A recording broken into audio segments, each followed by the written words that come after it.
ಚಾರಿತ್ರಿಕ ವಿಧಾನ. ಸಾಹಿತ್ಯ ಜನಜೀವನದ ಪ್ರತಿಬಿಂಬ. ಸಾಹಿತ್ಯ ಒಂದು ಯುಗ ಮನಸ್ಸಿನ ವಾಣಿ. ಸಾಹಿತ್ಯ ಒಂದು ರಾಷ್ಟ್ರದ ಜೀವಿತದ ಕತೆ ಇತ್ಯಾದಿ ಮಾತುಗಳನ್ನು ಯಾರು ತಾನೇ ಕೇಳಿಲ್ಲ. ಇದರ ಅರ್ಥ ಅಂದಂದಿನ ಕವಿಕೃತಿಗಳಲ್ಲಿ ಒಂದು ಯುಗ, ಒಂದು ರಾಷ್ಟ್ರ, ಒಂದು ಜನಜೀವನ ತನ್ನನ್ನು ತಾನು ಪ್ರಕಟಿಸಿಕೊಳ್ಳುತ್ತದೆ ಎಂದು. ಅಂದಂದಿನ ಕವಿಕೃತಿ ತಾನು ರಚಿತವಾದ ಕಾಲ, ದೇಶ, ಪರಿಸರಗಳ ಒಂದು ಚಿತ್ರವನ್ನು ಅಥವಾ ಇತಿಹಾಸವನ್ನು ಚಿತ್ರಿಸುತ್ತದೆ. ಇತಿಹಾಸ ಎಂದರೆ ವಿಸ್ತಾರವಾದ ಅರ್ಥದಲ್ಲಿ ಒಂದು ಜನತೆ ತಾನು ಬಾಳಿ ಬದುಕಿದ ಪರಿ. ಆ ಜನತೆಯ ಮನೋಭಾವ, ಅದನ್ನು ರಾಜಕೀಯವಾಗಿ, ಧಾರ್ಮಿಕವಾಗಿ, ನೈತಿಕವಾಗಿ, ಸಾಮಾಜಿಕವಾಗಿ ಹಿಡಿದು ನಡೆಸುತ್ತಿದ್ದ ಶಕ್ತಿಗಳು, ಇವೆಲ್ಲವೂ ಜನಜೀವನದ ಇತಿಹಾಸವನ್ನು ರೂಪಿಸುತ್ತವೆ. ಆ ಇತಿಹಾಸದಲ್ಲಿ ಒಬ್ಬನಾಗಿ ಬದುಕಿದ ಕವಿ ಸಹಜವಾಗಿಯೇ ಅಂದಿನ ಜನಜೀವನದ ಪ್ರತಿಬಿಂಬವಾಗಿ, ಯುಗ ಮನಸ್ಸಿನ ವಾಣಿಯಾಗಿ ಒಂದು ರಾಷ್ಟ್ರದ ಜೀವಿತದ ಕಥೆಯನ್ನು ತನ್ನ ಕೃತಿಯಲ್ಲಿ ಹಿಡಿದಿಡುತ್ತಾನೆ.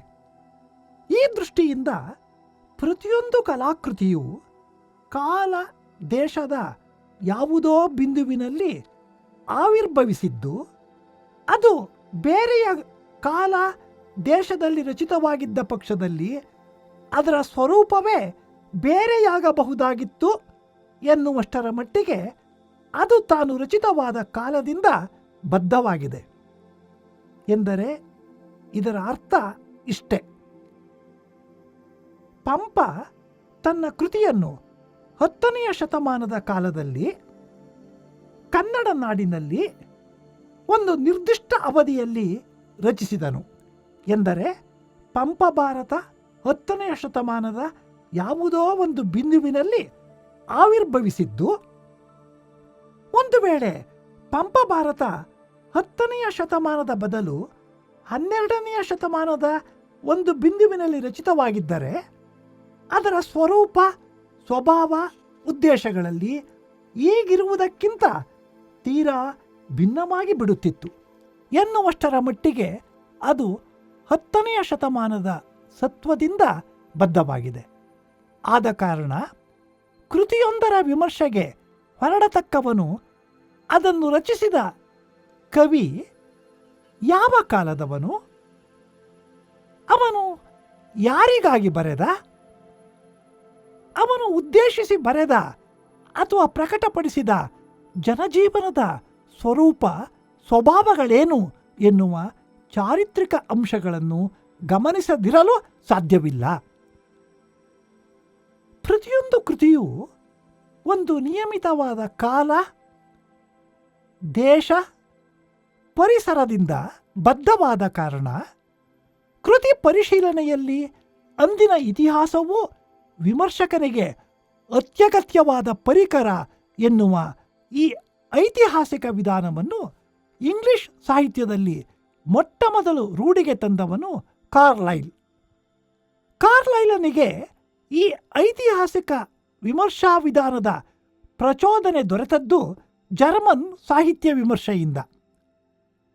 ಕಾರ್ಲೈಲನ ದೃಷ್ಟಿಗೆ ಕಾವ್ಯ ಆ ಒಂದು ಯುಗದ ಅತ್ಯಪೂರ್ವವಾದ ಸಂಸ್ಕೃತಿಯ ಕುಸುಮ ಮಾತ್ರವಲ್ಲ, ಅಂದಂದಿನ ಇತಿಹಾಸದ ಸಾರವೂ ಹೌದು.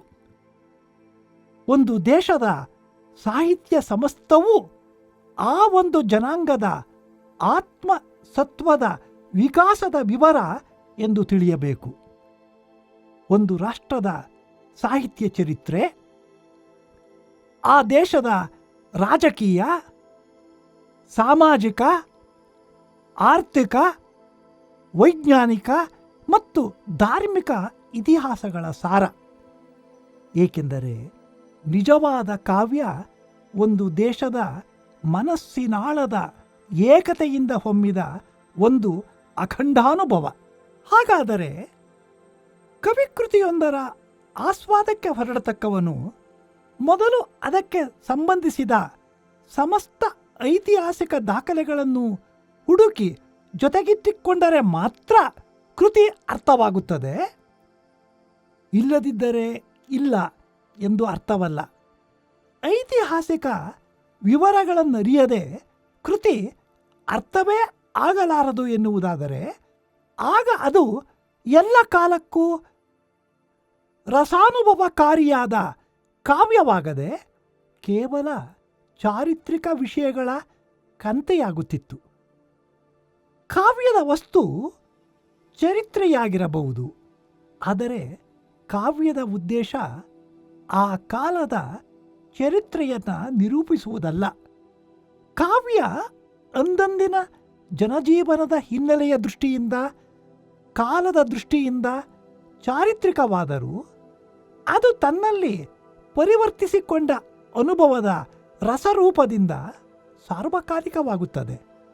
ಈ ದೃಷ್ಟಿಯಿಂದ ಪ್ರತಿಯೊಂದು ಉತ್ತಮ ಕಲಾಕೃತಿ ಏಕಕಾಲದಲ್ಲಿಯೇ ಚಾರಿತ್ರಿಕವೂ ಹೌದು, ಸಮಕಾಲೀನವೂ ಹೌದು. ಚಾರಿತ್ರಿಕ ಅದು ಇಂಥ ಕಾಲದ ಇಂಥದೇ ಒಂದು ಜನಜೀವನಕ್ಕೆ ಸಂಬಂಧಿಸಿದ್ದು ಎನ್ನುವ ವಿಚಾರದಲ್ಲಿ. ಅದು ಸಮಕಾಲಿಕ, ಅದು ಇಂದಿಗೂ ನಮ್ಮದೆನ್ನುವಂತಹ ನಿತ್ಯಾಂಶಗಳನ್ನು ಒಳಗೊಂಡಿದೆ ಎನ್ನುವ ವಿಚಾರದಲ್ಲಿ.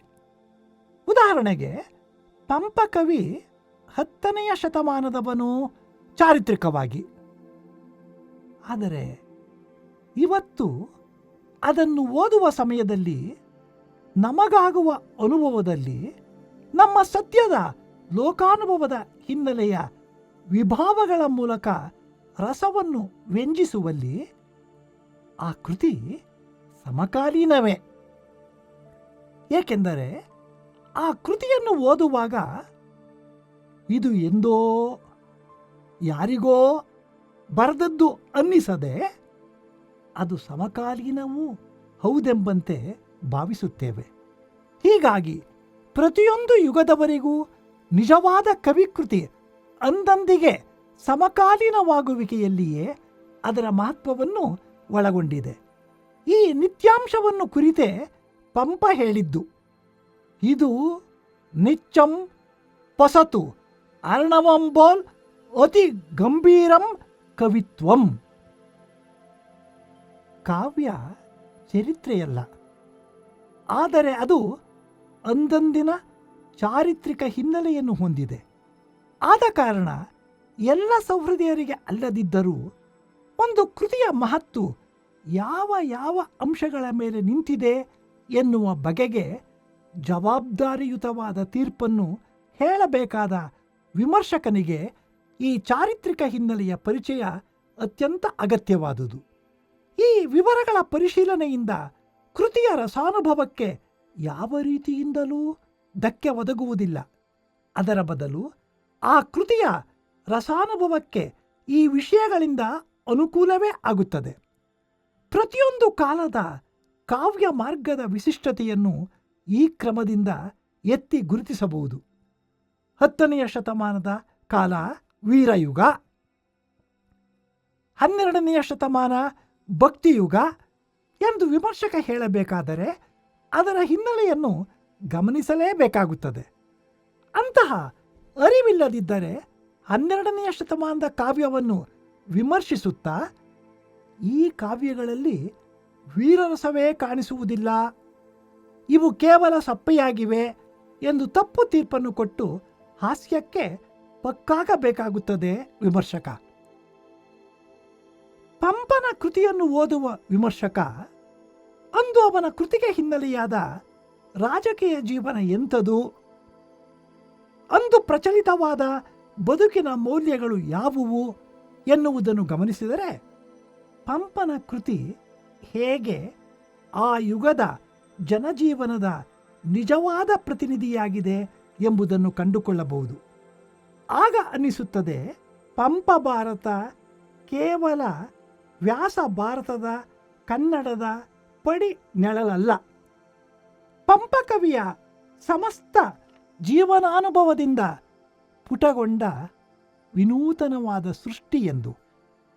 ಅಷ್ಟೇ ಅಲ್ಲದೆ ಒಂದು ಕೃತಿ, ಅದನ್ನು ರಚಿಸಿದ ಕವಿ ತನ್ನ ಕಾಲದ ಜನಜೀವನದ ಬಗೆಗೆ ಎಷ್ಟರ ಮಟ್ಟಿಗೆ ಜೀವಂತ ಪ್ರಜ್ಞೆಯನ್ನುಳ್ಳವನಾಗಿದ್ದಾನೆ ಎನ್ನುವುದನ್ನು ಪ್ರಕಟಿಸುವುದರ ಮೂಲಕ ತನ್ನ ಮಹತ್ತನ್ನು ಸ್ಥಾಪಿಸಿಕೊಳ್ಳುತ್ತದೆ. ಆದ್ದರಿಂದ ಕವಿಯ ಹಾಗೂ ಕೃತಿಯ ಮಹತ್ತನ್ನು ಗುರುತಿಸಿ ಹೇಳಬೇಕಾದ ವಿಮರ್ಶಕನಿಗೆ ಆ ಕೃತಿ ರಚಿತವಾದ ಸಮಯ ಸಂದರ್ಭಗಳ ಅರಿವು ಅತ್ಯಗತ್ಯವಾಗಿದೆ. ಯಾವ ವಿಮರ್ಶಕ ಕೃತಿ ಸಂಬಂಧಿಯಾದ ಐತಿಹಾಸಿಕ ಅಂಶಗಳ ವಿಚಾರದಲ್ಲಿ ಅಜ್ಞನಾಗಿರುವುದರಲ್ಲೇ ತೃಪ್ತನಾಗುತ್ತಾನೆಯೋ ಅಂಥವರ ವಿಮರ್ಶೆ ಸದಾ ದಾರಿ ತಪ್ಪುವ ಸಂಭವವಿದೆ. ಯಾವುದು ಮೊದಲು ಯಾವುದು ಅನಂತರದ್ದು ಎನ್ನುವುದು ಅಂಥವನಿಗೆ ಗೊತ್ತಾಗುವುದಿಲ್ಲ. ಈ ಐತಿಹಾಸಿಕ ವಿಚಾರದಲ್ಲಿ ಸಾಕಷ್ಟು ತಿಳುವಳಿಕೆ ಇಲ್ಲದ ವಿಮರ್ಶಕ ಹೆಜ್ಜೆ ಹೆಜ್ಜೆಗೂ ಎಡಹುವ ಸಂಭವವಿದೆ. ಕೃತಿಯ ಬೆಲೆಯನ್ನು ನಿರ್ಣಯಿಸುವ ವಿಚಾರದ ಜೊತೆಗೆ ಒಂದು ಕೃತಿಯನ್ನು ಮತ್ತೊಂದು ಕೃತಿಯೊಂದಿಗೆ ಇರಿಸಿ ನೋಡುವ ತೌಲನ ವಿಮರ್ಶಾ ವಿಧಾನದಲ್ಲಿಯೂ ಆತನಿಗೆ ಈ ಐತಿಹಾಸಿಕ ಹಿನ್ನೆಲೆಯ ಅಗತ್ಯ ವಿಶೇಷವಾಗಿದೆ. ಯಾವ ಕವಿ ಐತಿಹಾಸಿಕವಾಗಿ ಮೊದಲು, ಯಾರು ಅನಂತರದವನು ಎನ್ನುವ ಅರಿವಿಲ್ಲದಿದ್ದರೆ, ಯಾರಿಂದ ಯಾರು ಪ್ರಭಾವಿತರಾಗಿದ್ದಾರೆ ಎಂಬ ವಿಚಾರದಲ್ಲಿ ಅದಲು ಬದಲು ಮಾಡಿ ವಿಮರ್ಶಕ ಗೊಂದಲವನ್ನೆಬ್ಬಿಸುವ ಸಂಭವವಿದೆ. ಅಂತಹ ಸಮಯದಲ್ಲಿ ರನ್ನನಿಂದ ಪಂಪನೂ, ಭಾಸ್ಕರ ಕವಿಯಿಂದ ಕುಮಾರವ್ಯಾಸನೂ ಬೇಕಾದಷ್ಟು ಪದ್ಯಗಳನ್ನೇ ಕದ್ದು ತುಂಬಿಕೊಂಡಿದ್ದಾರೆ ಎಂಬಂತಹ ವಿಮರ್ಶೆಗೆ ಆಸ್ಪದವಾಗುತ್ತದೆ. ಅಷ್ಟೇ ಅಲ್ಲದೆ ಕವಿಕೃತಿಯಲ್ಲಿ ಕೆಲವು ಚಾರಿತ್ರಿಕವಾದ ವಿಷಯಗಳೂ ಸೇರಿಕೊಂಡು ಓದುಗರಿಗೆ ತೊಡಕನ್ನು ಉಂಟು ಮಾಡಿದಾಗ ವಿಮರ್ಶಕನಾದವನು ಅವುಗಳನ್ನು ಐತಿಹಾಸಿಕವಾಗಿ ವಿವರಿಸಿ ಸಹೃದಯರಿಗೆ ಸಹಾಯ ಮಾಡಲು ಈ ವಿಧಾನ ಉಪಯುಕ್ತವಾಗಿದೆ. ಪಂಪ, ರನ್ನರ ಕೃತಿಗಳಲ್ಲಿ ಅವರು ತಮಗೆ ಆಶ್ರಯದಾತರಾದ ರಾಜರುಗಳನ್ನು ವ್ಯಾಸ ಭಾರತದ ಅರ್ಜುನ, ಭೀಮ ಇವರ ಪಾತ್ರಗಳಲ್ಲಿ ಅಭಿನ್ನಗೊಳಿಸಿ ಬರೆದಿರುವುದು ತಿಳಿದ ವಿಚಾರವೇ. ಅದರಲ್ಲೂ ರನ್ನನ ಕೃತಿಗಿಂತ ಪಂಪನ ಕೃತಿಯಲ್ಲಿ ಉದ್ದಕ್ಕೂ ನಡುವೆ ಅಂದಂದಿನ ಇತಿಹಾಸ, ಕಾವ್ಯದ ಟಿಕೆಟನ್ನು ಪಡೆಯದೆ ಒಂದು ರೀತಿಯಲ್ಲಿ ಅಕ್ರಮ ಪ್ರವೇಶ ಮಾಡಿ ಓದುಗರನ್ನು ಅಲ್ಲಲ್ಲಿ ಕಕ್ಕಾಬಿಕ್ಕಿ ಮಾಡುತ್ತದೆ. ಅಂತಹ ಸಂದರ್ಭಗಳ ಅರಿವಿಗೆ ಪಂಪನ ಕಾಲದ ರಾಜಕೀಯ ಜೀವನದ ಪರಿಚಯ ಅಗತ್ಯವಾಗಿದೆ. ಪಂಪ ಮತದಲ್ಲಿ ಜೈನನಾಗಿದ್ದುದರ ಪರಿಣಾಮವಾಗಿ ಕೃಷ್ಣನ ಪಾತ್ರದ ವಿಚಾರದಲ್ಲಿ ಅವನ ನಿಲುವು ಏನೆಂಬುದು ಇಂದಿಗೂ ವಿದ್ವಾಂಸರಲ್ಲಿ ವಿವಾದಾಸ್ಪದವಾಗಿದೆ. 12ನೆಯ ಶತಮಾನದ ಕೃತಿಗಳಲ್ಲಿ ಕಂಡುಬರುವ ಅನ್ಯಮತ ಅವಹೇಳನದ ಮಾಯೇಶ್ವರ ಸ್ಥಳದ ಮನೋಭಾವವನ್ನು ಸರಿಯಾಗಿ ಅರ್ಥ ಮಾಡಿಕೊಳ್ಳಬೇಕಾದರೆ ಅಂದು ಪ್ರವರ್ತನಗೊಂಡ ಹೊಸ ಧಾರ್ಮಿಕ ಕ್ರಾಂತಿಯ ಸೆಳೆತ ರಭಸಗಳನ್ನು ವಿಮರ್ಶಕ ಅರಿವು ಮಾಡಿಕೊಳ್ಳಬೇಕಾಗುತ್ತದೆ. ಆ ಕೃತಿಗಳನ್ನು ಇಂದು ಆ ಒಂದು ಹಿನ್ನೆಲೆ ಇಲ್ಲದೆ ಓದಿದವನಿಗೆ ಅಲ್ಲಿ ವ್ಯಕ್ತವಾಗಿರುವುದು ಕೇವಲ ಮತಭ್ರಾಂತಿಯ ವಿರೋನ್ಮಾದವಾಗಿ ಕಂಡೀತು. ಆದ ಕಾರಣ ಯಾವ ಕೃತಿಯನ್ನು ನೋಡಿ ಬೆಲೆ ಕಟ್ಟಬೇಕಾದರೂ ಅದು ಯಾವ ಸಮಯ, ಸನ್ನಿವೇಶ, ಸಂದರ್ಭಗಳ ಒತ್ತಡದಿಂದ ಮೂಡಿತೋ ಆ ಐತಿಹಾಸಿಕ ವಿಷಯಗಳನ್ನು ವಿಮರ್ಶಕ ಕಡೆಗಣಿಸಲಾಗುವುದಿಲ್ಲ.